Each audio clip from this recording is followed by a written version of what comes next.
Hello mga kasenyor, it's our day 2 of our community-based tourism dito sa Bangsamoro Autonomous Region in Muslim Mindanao or BARM. And we're very happy to explore more of the attractions of this beautiful region. Today we'll be exploring the Blue Lagoon. We'll be visiting weaving center and other handicraft making center. Also, we'll be visiting the Pink Mosque. Kaya tara, samahan niyo na ako as we continue our exploration of BARM through the city of Cotabato. Let's go!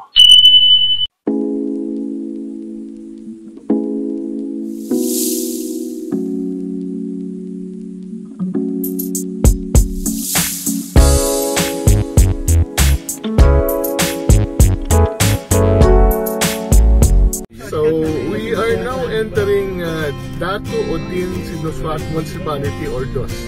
Ang ating first destination is the Blue Lagoon. So DOS tayo na dito sa Mindanao.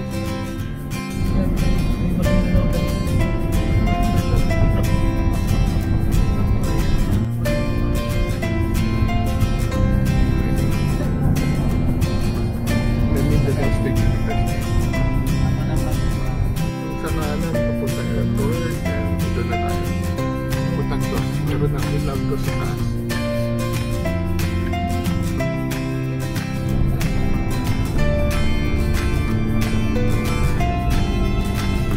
Blue Lagoon. We are now going down to Blue Lagoon. So, dito na tayo sa Blue Lagoon. Ayan ganda.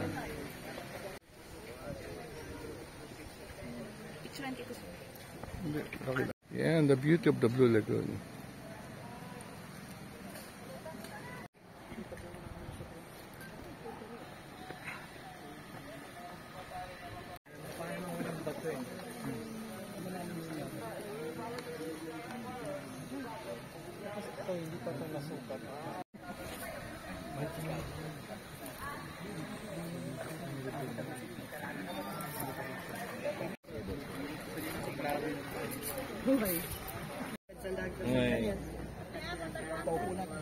Kanina sila, kanabo mga taga-TPB, kapadila mo na mga emotional ka na sila.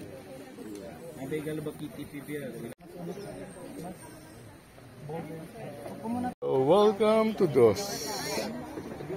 Sa inyong lahat, thank you sa pagbisita dito sa amin sa Blue Lagoon. Sana po mag-enjoy kayo sa aming view. Pang Maguindaon word, in Tagalog puto. Pati may version din kami na bibingka, pati ang ating pastil at native na coffee. Yan po yung aming mga produkto na dito, pagkain na makikita. Parati namin dito ginagawa sa Dato Odin. So, titigman natin ang pastil. So, ito, wow. Ano to, chicken? At parang kompleto meal na siya, no? So, may kanin tsaka may ulam. At ganito rin kakainin yan. Ito, kuya. Napaka malasa ng chicken, no? Parang nakakailang pasil ba kayo pag ganito? Bisa 3-4. So, madaling kainin tsaka masarap. May toyo, toyo. Wala akong toyo. Matino. Mas masarap pag lagyan mo. Lagyan daw ng toyo. Okay. Lagyan daw natin ng toyo. There you go. Yeah.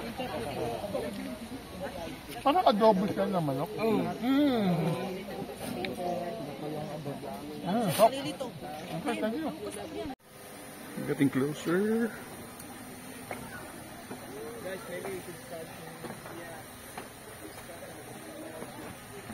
Yan o. Ang linaw ng tubig. Hindi pa raw ako lalaman kung gaano daw kalalim nito. Dahil medyo muddy. Napakalalim daw. At hindi nakikita yung lalim. So, pwedeng activity would be yan, mag-boat nila. Part of the tradition daw dito sa Blue Lagoon is magtapon ng coins with a wish dito sa Blue Lagoon. So, let's go! Yun.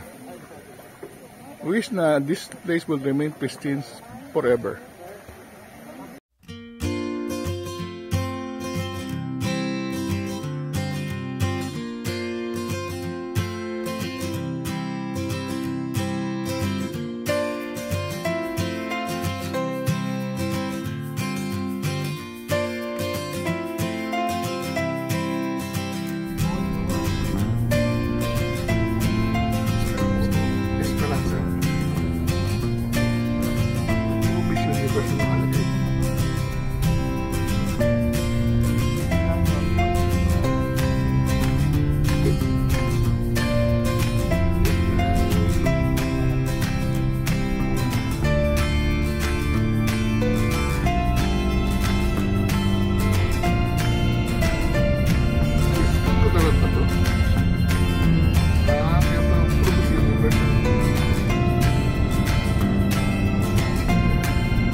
ko Sultan Kudarat pala tayo.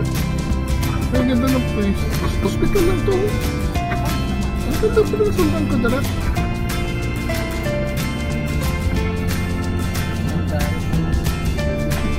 Grabe, ganda. Ito sa Miss Universe. Ang ganda na ano nila. Smart ka nila. Very impressive. Tsaka iba din yung mga tricycle. Oil? Ito ba yung palm oil? Yung palm oil, no? Yung puno ng palm oil, no? Ang lalaki na, no? Malaki pala yung plantation dito sa Sultan Kudarat ng palm oil. This will be used as mantika.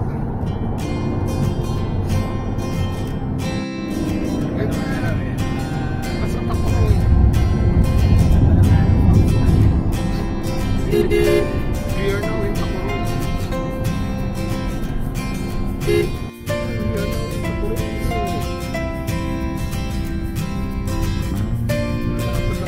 Talaga dito.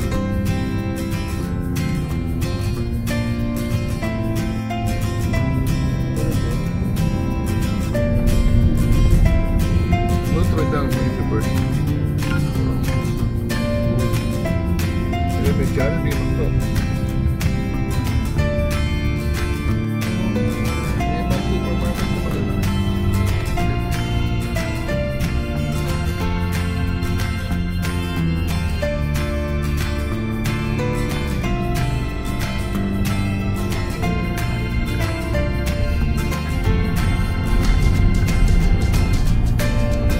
Promise ko ulit na susunod. Basta tayo na mag-inalaw na susunod.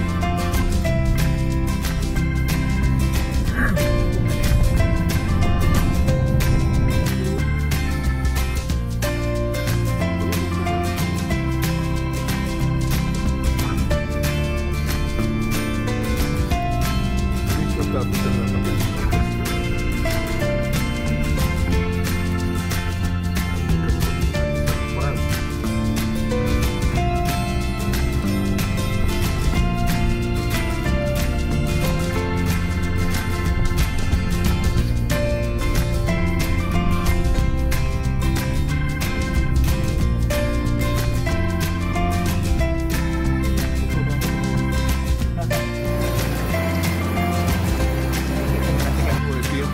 Capital na Maguindanao, that's where.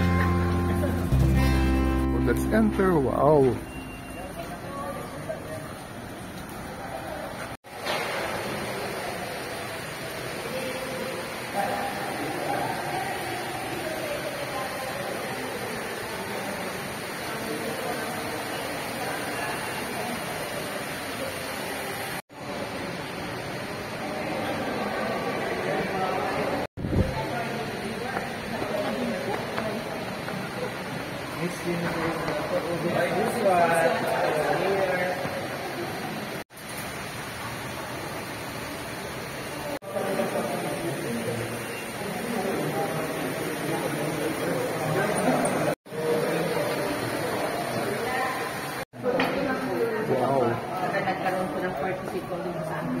Wow! Hindi naman bigger talaga. Ganda. Around 200 persons.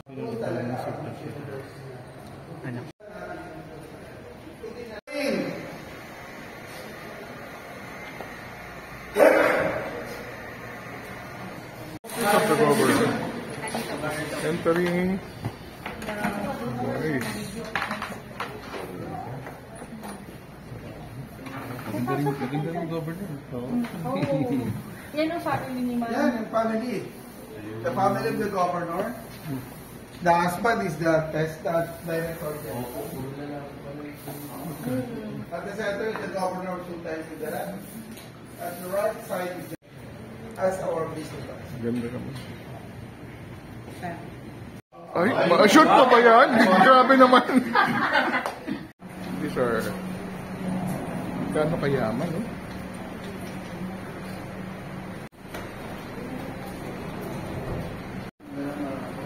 Ito mga ano dito. para yung display. Salipada K. Pendant. Ulit? General Salipada K. Pendant. General Salipada K. Pendant. O Kai. K. Middle initials. GSKP. Ano ba mayroon nito? Lalaki ba babae? Lalaki, sir. Arrive at the Water Hyacinth Handicap Production Center dito sa General Salipada, Cape Pendato, Maguindanao.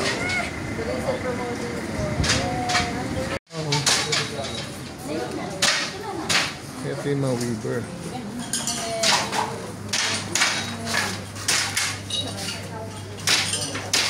Ito, intricate. Ito po yung mga indoor weavers natin. Dito the other side, water hyacinth.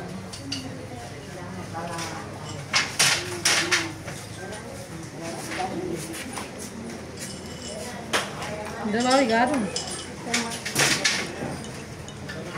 Ang sudah gadon.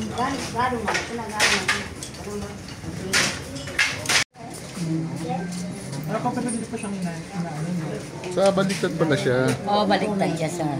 Okay. Eh, paano yung natatansya? Doon ang right side. Ito ang left side. So, ito raw, nasa ilalim, ang tunay na Right side. ayun. Dada? Ano pala yun? Ano pong pangalan ng design ginagawa? Lagi mampira sa kanon kapag kabubol ko ka kuana o hindi na tama sa geri.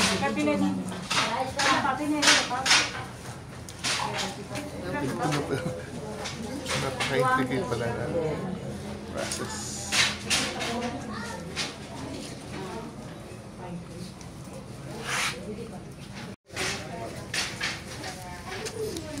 Ganda ng color pattern.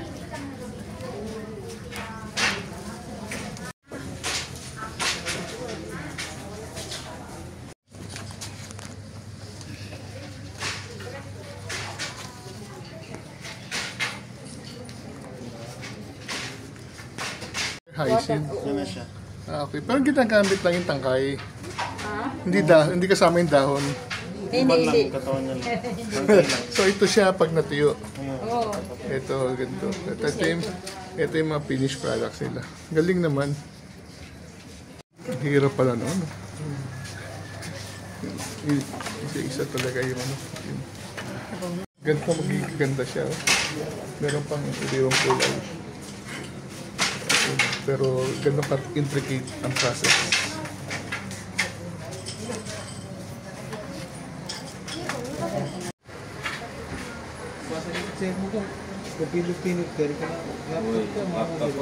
Mga tubaw.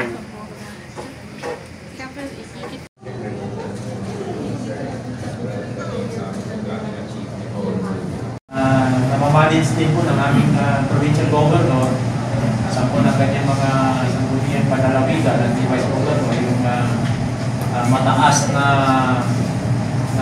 resulta ng management ng peace and order dito sa lalawigan.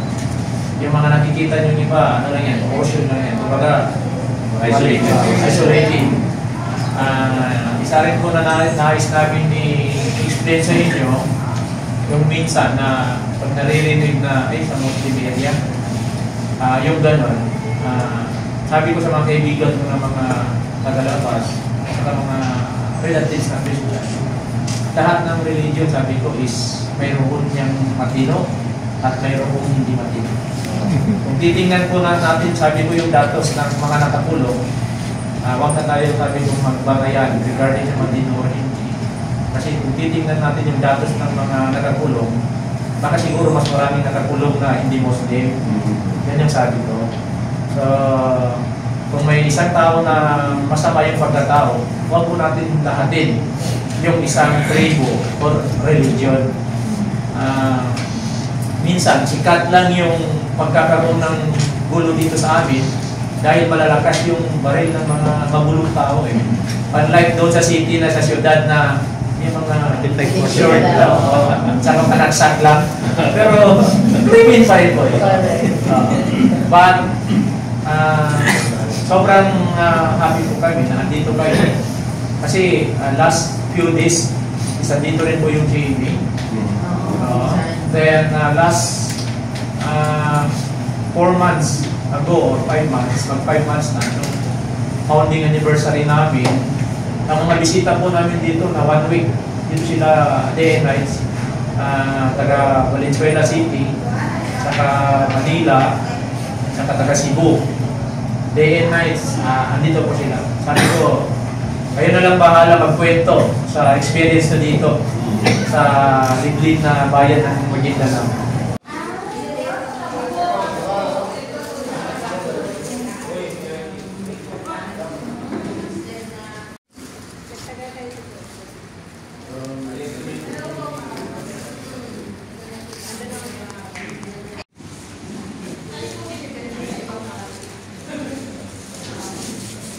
Paglat, Speedbirds.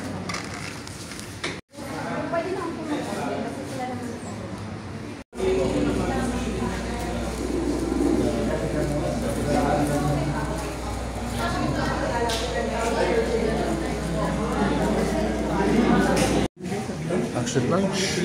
This is the Maranao. This is Maranao.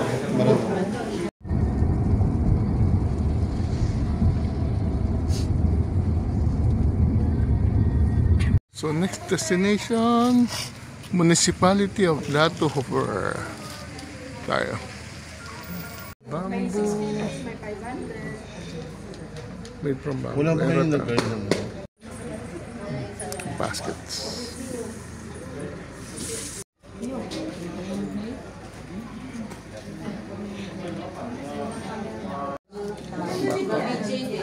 Ito pa magkano?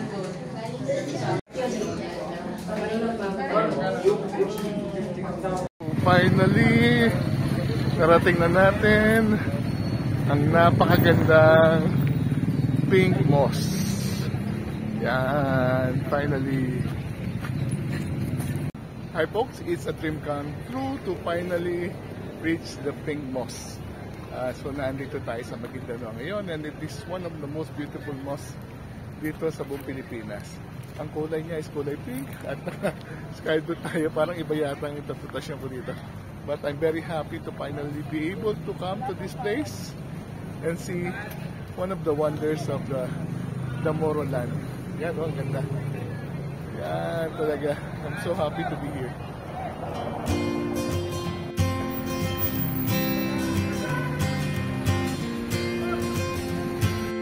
Yan ang pink moss.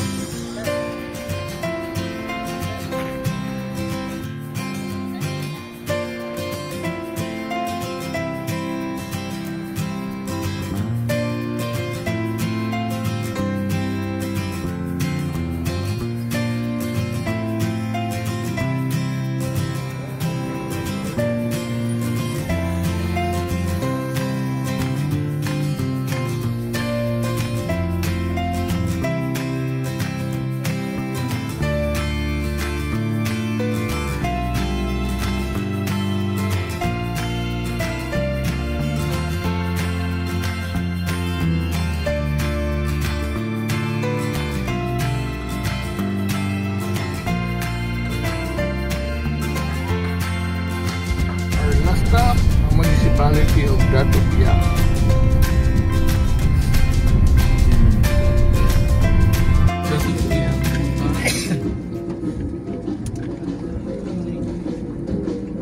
Gatubiyang, welcome.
Lintang Festival.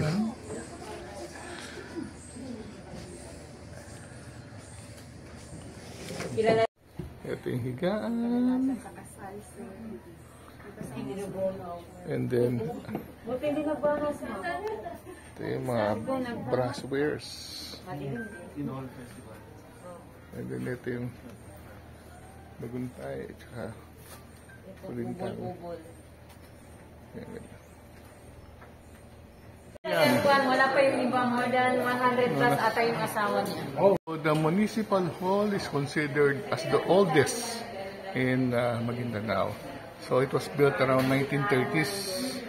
Nakita nyo, ang ganda pa ng kanyang structure. Na-retain niya kanyang old architecture. Yan. Datupian. So, still here in Datupian. Datupian. So, this used to be a training center ng mga Chinese pre-war. So, they're very important tong Datupian.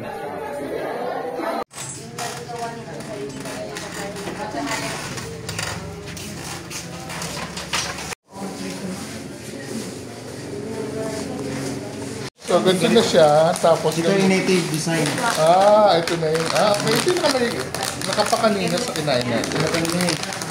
Yan siya, sir. Saan po gawa yan?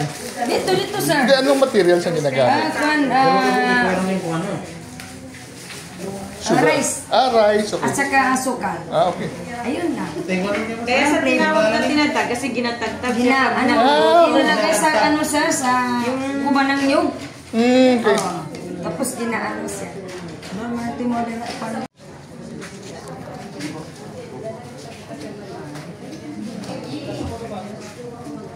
Gagala.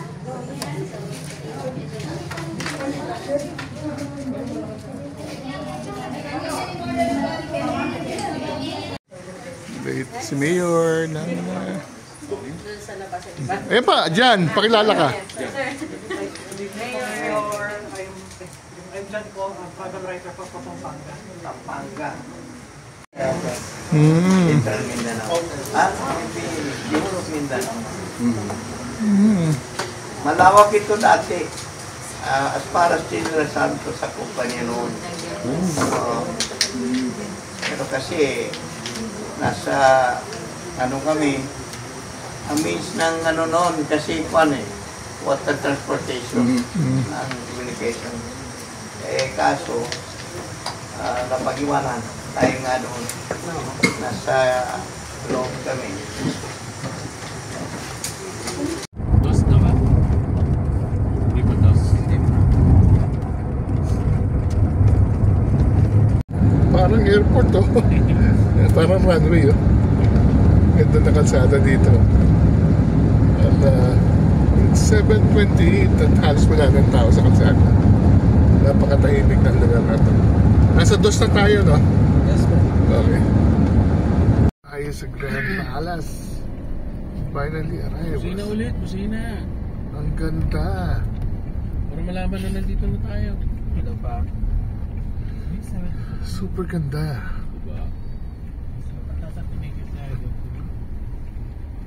Nice, nice, nice. Okay. Ito punta na sa namin. Ito kausap na kami. CNJ. Sinabihan na ako na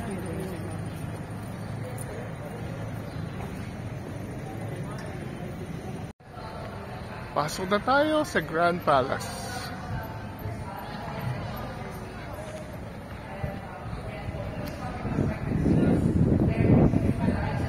Hey, good evening. Good evening. Hi. Hi sir, welcome to People's Palace. Thank you, thank you. The correct answer is music. Kaya. King Philip II. Tama po si sir. Okay, next question. Now, while we're waiting for our guests. Auspicious night, we are here to celebrate the strides we've made in the tourism industry and the cultural enrichment of our region. The efforts of the Tourism Promotion Board and the dedication of our officers have been instrumental in bringing Cotabato's splendor to the forefront of national and international recognition. Our city is a melting pot of cultural diversity, with historical sites and natural wonders that tell the story of our rich heritage and vibrant future. Through the diligent work of our tourism advocates, the narrative of Cotabato City's unique attractions has been shared far and wide, inviting visitors to experience the warmth and dynamism of our city. And in embracing our role as stewards of heritage, we have seen a significant increase in visitors, captivated by the serene beauty of Timaco Hill, the bustling markets filled with local craftsmanship, and the solemnity of our mosques and cultural centers. Each guest lives with a story, a piece of Cotabato City that resonates within them. So tonight, let us celebrate these achievements and renew our commitment to making Cotabato City not only a destination, but a memorable experience to all. So together, we continue to work hand in hand to support the growth of our tourism industry and enhance the cultural fabric of our society. In unity and with purpose, we move forward carrying the message of Cotabato City's charm to the world. As the mirror of Mindanao. This evening, we will entertain you with a dance called Piaga Beer, representing a Maranao-inspired dance, followed by a Maguindanao dance performing Katubao, or the headpiece dance using the local fabrics, the tubao. And the third one, the famous, representing the trademark of the Maguindanao instrument, Gandina. Ladies and gentlemen, the Piaga Beer was performed during the Mindanao White Dance Showdown, and it ranks as the finalist in the whole region. The Piaga Beer, a Maranao-inspired dance.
sa isang bayan o sa isang destination, hindi lamang mga negosyo, hindi lamang business, hindi lamang magagandang infrastruktura, kundi ang mga tao. And kami po ay happy po, lalo-lalo na we really choose Bangsamoro and we really experience Cotabato City's warm welcome and mula po sa ating Chief Operating Officer na si Maria Margarita Nograles. Siya po taga Davao, isang talagang Mindanao na isinilang. Siya po ay nagpapasalamat sa inyong pag-welcome, pag-assist sa amin dito sa inyong bayan. God of travel content creator.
Hello mga ka-senior. Ang aming day 2, ito sa pinaka-exciting na biyahe namin dito sa Bangsamoro Autonomous Region in Muslim Mindanao. Dahil bumiyahe kami na medyo malayo. Ito palang Maguindanao ay nakahati sa dalawang probinsya, Maguindanao del Sur at Maguindanao del Norte. At ang pinuntahan namin kahapon ay Maguindanao del Sur. Bago ka pala makarating ng Maguindanao del Sur, dadaan ka pa ng Sultan Kudarat, na isa sa mga dating parte ng Cotabato. So, from Cotabato, bumiyahe kami ng maaga, alas 7, at pinuntahan namin ang napakagandang Blue Lagoon doon sa Medos. Nagtataka ako sa kulay, para siyang Gatorade sa gitna, sa kulay ng tubig. So, sabi nila malalim daw to at hindi pa nasusukat kung gaano kalalim. At nag-serve din ng mga locals na welcome tayo ng mga kakaibang mga pagkain dito sa may Maguindanao. Nakatikim tayo ng napakasarap na pastil. After that, nag-umpisa na ang ating pagbiyahe ng mga 2 oras. Pumunta tayo sa Kapitolyo ng Maguindanao del Sur, kung saan na-meet natin yung parang administrator at itinot tayo sa napakagandang Kapitolyo. At binigyan pa tayo ng napakagandang regalo. So after that, nag-umpisa na ang ating pagbisita sa iba-ibang mga community-based tourism groups. Nagpunta tayo sa mga weaving center, yung mga gumagawa ng mga inaol at saka gumagawa rin ng mga water lily. Nagpunta tayo sa gumagawa ng mga baskets. Nagpunta tayo sa gumagawa pa rin ng mga kakanin na kanilang inilalagay at binebenta. So, napakahaba ng ating naging biyahe at ang pinaka-highlight siyempre yung pagbisita sa natin sa Pink Mosque doon sa may Maguindanao del Sur. Napakaganda ng mosque nito at saka yung kulay talaga pink na pink. Ito daw dahil sa ito ang gustong kulay nung nagpagawa ng pink ng mosque. So, and then finally yung ating pinaka-highlight sa gabi, binigyan ng tayo napakainit na welcome ng Cotabato City Government doon sa People's Palace na parang talagang palasyo sa ganda. At nakatikim tayo na masasarap na pagkain. Gusto ko yung beef rendang ba yun or yung parang beef curry. At nakakita tayo ng mga performances ng mga local dancers, mga kanilang version ng mga Moro dances at saka ng singkil. So also nakatanggap din tayo ng mga regalo, yung magandang shawl. So it has been a very exciting day for us, yung data natin, at nakita natin ang ganda ng mga natatagong ganda ng Maguindanao. So with that, maraming salamat sa panonood. Travel while you can. Until the next vlog. See you soon!